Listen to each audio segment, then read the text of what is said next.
บทวิจารณ์เมื่อไม่นานมานี้ก็ได้มีนักเขียนอีกคนหนึ่งได้พบตัวตนที่แท้จริงของเขาในคุกอีกแห่งหนึ่งเช่นกันทำให้วงการเพลงพื้นเมืองได้นักแต่งเพลงผู้มากด้วยพรสวรรค์และยังได้นักแสดงผู้ยิ่งใหญ่อีกด้วยในวัยเด็กครอบครัวของเมอร์เล่แยกการ์ดต้องอาศัยอยู่ในบ้านซึ่งดัดแปลงมาจากรถในเมืองเบเกอร์เกย์รัฐแคลิฟอร์เนียหลังจากที่พ่อเสียชีวิตเมื่อเราอายุเพียง9 รายเขาก็ต้องเข้าออกสถานพินิจเล็กมากกว่าอยู่บ้านของเขาเองเราต้องออกจากโรงเรียนตอนอายุ15 ปีและ4 ปีต่อมาเมอร์เล่แฮกการ์ดต้องโทษคอขโมยรถยนต์และลักเล็กขโมยน้อยและเมื่ออายุ20 ปีเขาสร้างชื่อเสียงด้วยความยากลำบากในเรือนจำฐานเควนดินและที่นั่นเองทำให้เราได้พบกับตัว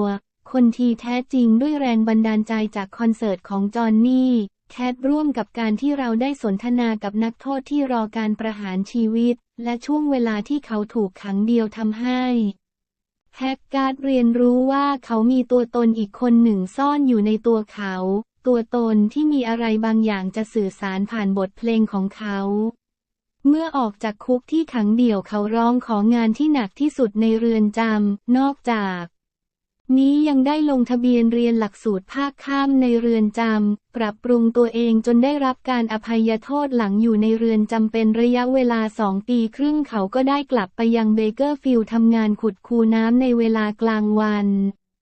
และใช้เวลาในตอนกลางคืนเขียนและสร้างสรรค์งานเพลงภายในเวลา3 ปีก็ได้เซ็นสัญญาบันทึกงานเพลงและภายในเวลา5 ปีงานของเขาก็ติดอันดับ1ใน10เพลงฮิตและนำไปสู่หนึ่งในงานเพลงที่มีอิทธิพลสูงสุดต่อแนวดนตรีคันทรีสมัยใหม่โทมัส เอดิสันใฝ่ฝันถึงการสร้างหลอดไฟซึ่งใช้พลังงานจากไฟฟ้า